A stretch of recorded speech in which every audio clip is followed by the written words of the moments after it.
MJ va mourir dans Spider-Man Brand New Day qui sort ce mercredi au cinéma. C'est une théorie que j'ai vue dans une des vidéos du poteau Steven que je salue au passage. Ce n'est pas une théorie qui vient de moi, mais elle m'a interpellé et je vais t'en parler. Parce que suite à ça, j'ai eu moi-même une théorie qui confirme le truc et qui va te foutre des frissons. Alors reste bien jusqu'à la fin et abonne-toi pour du contenu lourd. La théorie en question, elle se base sur le fait que Zendaya, durant toute la promo de Spider-Man 4, elle était habillée en noir pour annoncer un destin funeste. La théorie, elle s'est encore plus confirmée quand justement en Chine, elle était habillée en blanc, le blanc qui est la couleur du deuil en Chine. Il y a un parallèle qui a été évoqué avec Millie Bobby Brown par rapport à Stranger Things qui était également habillée en noir, même si la fin de Stranger Things, on ne sait pas si Eleven elle est morte, attention spoiler, oui. La théorie elle se base aussi sur le fait que chaque film Spider-Man du MCU porte le message de fond du deuil. Et suite à cette théorie, de mon côté, j'ai tiqué sur un truc important. Attention si t'as pas regardé Euphoria, mais je pense que si tu voudrais regarder Euphoria, tu l'aurais déjà fait. Euphoria ainsi que la saga Spider-Man et Dune sont peut-être les trois franchises et les trois licences avec lesquelles Zendaya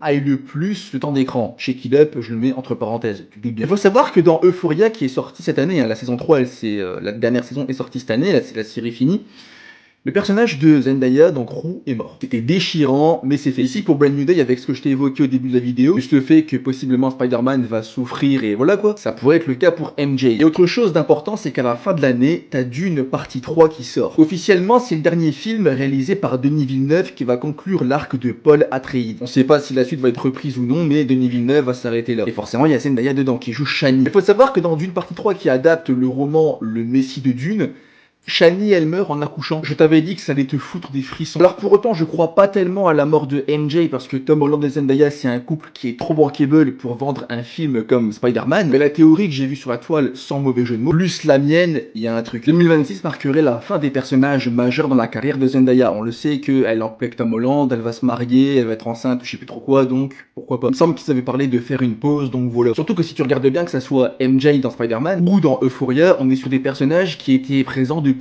près de 10 ans facile. Shani, pour la conclusion de Dune par Denis Villeneuve, c'est présent depuis 2021 et ça conclut une saga, ça conclut un arc. Pas toute la saga, mais un arc. Ce serait ironique de conclure avec Shani qui est morte en accouchant, alors que Zendaya pourrait partir en pause pour maternité.